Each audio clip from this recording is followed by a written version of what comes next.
شاگردان محترم، من خیلی خرسندم که شما با همین خیلی محفلا آستا وقت یافته جمع شده، گوش کرده، تجربه یکدیگر را با یکدیگر تقسیم کرده، فهموندن. این به حد یک محفل خیلی خوب است. بیزنس اوژن این یک شرایط میسازد برای من و شما که با بسیارتر با سوالای خودتون جواب برید. برای همون وقتی که میبید در همین بیزنس اوژن حرکت کنید که سوالتون رو تیار کرده بیاید. چه که شما با возможность هست همگی یک سوال دادم با اگر که اسپید کنید. چه که خلق بسیاره. وقتی که خلق بسیار است در همین خیلی واخوری ها شما بسیار سوال دادن نمیتونید. من خاطرم باز که یکم بار در همین خیلی وای بافتیدم همین خیلی اوژن خاطرم باز من یک сварак ба 22 تا سوال نوشته بودم. یگان تاش دادن نتوستم. همه قاعدم بسیار بود که همون میکروفون من ندادن. خلق بسیار بود ندادن اون میکروفون. برای همونج با در اومدن من $1,500 داده بودم. $1,500 داده بودم که همون وای با واخوری با اشتراک کنم. واخوری 1.5 ساعت گذشت. 1.5 ساعت بین همین 1.5 ساعت $1,500 من دادگی بودم. واخوری 1.5 ساعت گذشت. همونج با تاکی 500 تا آدم بود. نه که وقتی که دیگر را سوال میتین از وقتی که جواب میبیاد برابر اول جواب شما چیز خوب بهره میگیری. برای همون از سوالی که دیگر را دادگی بودن من برای خودم چیزهای خوب گرفته بودم. برای همه قدر با شما گفتنی هم که شما باید که همون سوال اتید که همون سوال تقدیر بیزنستون وابستگی دارد. حرکت کنید که این واخوری با درجه عالی با منفعت گذارد. وقتی که شما با همین استول میشینید در قبط شما در کفت راست در کفت چپ شما همون جبه هم آدمای هست که تجربه خوب دارد. وقتی که خوراک میخورید یا که صحبت میکنید همون صحبتتون هم یک با شما فایده آور باشد. دهن نکشوید پروسто так. یک تا کتاب талисман من خوندگی باشید. талисман победитель با من نوشتگی هستم که нельзя просто встречаться, надо о чем-то договориться. Нельзя просто разговаривать, надо вести переговоры. Просто так встречаться нельзя. این چی گفته گپ؟ просто هم تو بیا یک جا شنیم وخوریم این خیلی ممکن نه. دهن کشوده просто لیش به یکون خیلی گپ زنم ممکن نه. یک تا همسنف هم امروز من با تلفن کرده گفتن که استاد دولتов ما همسنف گفتن من یک رفیق من میخواد که خطی شما واخورد یک جا شنیم یک دم صحبت کنیم. من گفتم این کار کردن نمیتونم. خفه نشید گفتم این کار کردن نمیتونم. بعد گفتن که ما همسنف کو شما خطی. من گفتم نوش دا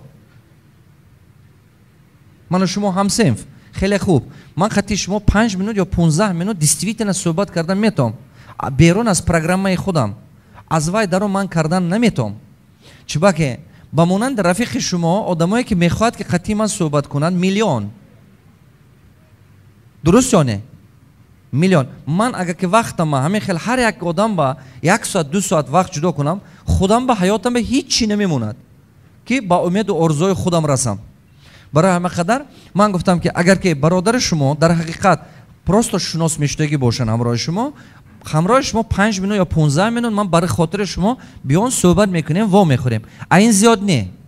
این زیاد اگر که وای آدم یکم مسئله میپرسیدگی باشه وای من بیزنس اوژن با کدام مقصد ما تشکیل میکنیم؟ با مقصدی که بعضی آدما یک سوال دارد یا 2 سوال دارد.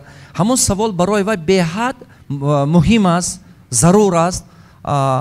1 ساعت کنسولتاسی من $500 میستد. وقت قیمت. برای همه قدر این بیزنس اوژن با یک کس سوال میتید 50 کس جواب میفهمد. ممکن که همون جواب که من میتیم امروز شما با در کار نیست نه که بعد از 3 ماه در کار میشد یا که بعد از 1 سال در کار میشد. برای همه قدر من چیکار میکنم؟ همین با سبب بیزنس اوژن من وقت عمر خودم اکونوم میکنم. پول شما اکونوم میکنم وقت خودم. کی فهمید؟ تو است بیزنس اوژن ما چیکار میکنیم؟ من عمر خودم اکونوم میکنم هم پول شما اکونوم میکنم. برای همه قد سوالایی که میتید وای سوال در حقیقت سوال ضروری بودنش در کار. من نگاه کنم یک 40% شما تکرار با تکرار آماده استودید. کدام وقت با آدم پفتار نه تکرار میبیاید؟ همون وقتی که بهره گیرد. اگر که هوای بهره نباشه نمیبیاید. درست؟ اگر شما یگون результати аниқ нагирифта бошед намебиёед. вай дафъа ман шогирдома гуфтам ки нигоҳ кунам халқ бисёр шудааст, одамое ки бизнес надорад даже бисёр шудааст. мумкин не. инҷи ба ҳамон одаме бояд биёяд ки бизнес ужин ба ё бизнес дорад ё ки мехоҳад ки бизнес кушояд. одаме ки бизнес ба ҳавасманд нест, бизнес ба кушоданӣ нест, просто вай мехоҳад ки ягон ҷо рафта муаллима шуда кор кунад ё ки ягон ҷо рафта инженер шуда кор кунад. ин коре ки ману шумо мекунем ва ё ба фоидаш нест. барои ҳамон ман намехоҳам ки инҷиба одамое ки дигар соҳа ба сару кор дорад инҷиба бошад. чиба ки ва ё ина истифода бурдан наметод. барои вай ин ҳамчун расход, ҳамчун расходи зиёдатӣ. мана мисол шумо агар ки лётчик шудан набошед, чӣ дар кора шумо ба 3 сол лётни училиш хондан? зарурӣ надорад. агар шумо нахоҳед ки духтур шавед, шумо ба чӣ дар кор рафта мединститут ё ки медучилиш хондан? ягон фоидаш нест. барои ҳама қадар ин вохӯриҳои мо барои ҳамон одамое ҳастем ки бизнеса ориентировани люди. чӣ гуфтаи гап? ҳамон одамее ки бизнес ба уже фокусаш асту ориентир дорад. ман фаҳмидам ки ягона роҳе ки мо дар ҳақиқат дар ҳамин ҷамъияте ки имрӯза мо дорем як сахт дигаргунӣ оварда метоем, ин иқтисодиёт.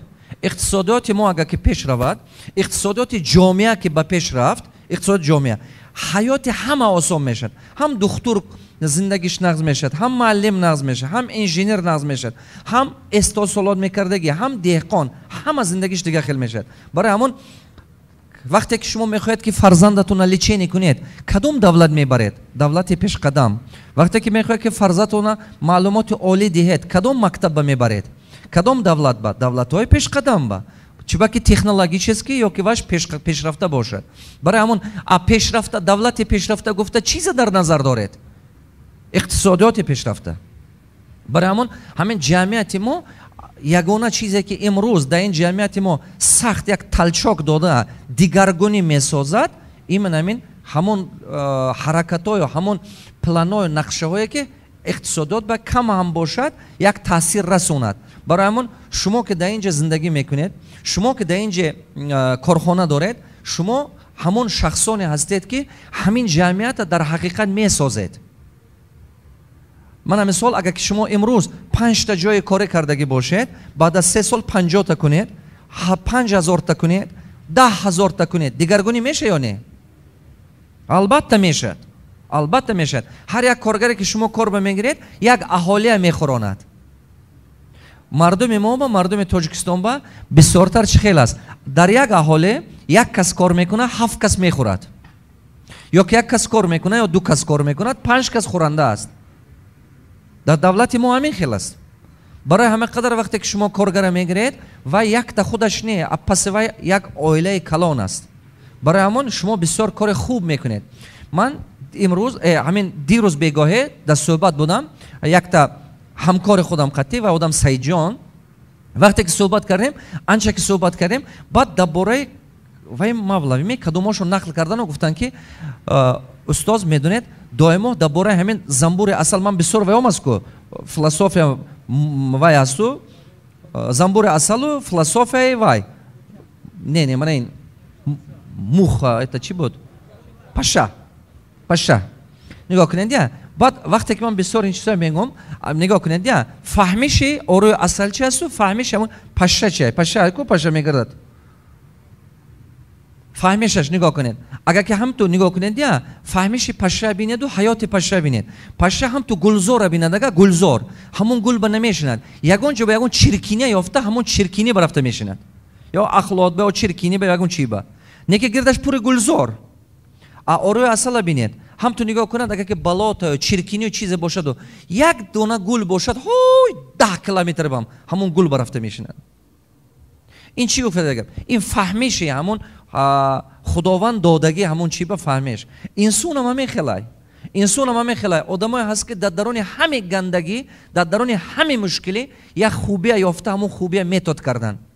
одамое ҳаст ки дар даруни ҳамин қадар хубию некӣ, якта гандагия ёфта, ҳамона гам мезанад. як камбудӣ шумо дида, фақат ҳавая гам мезанад.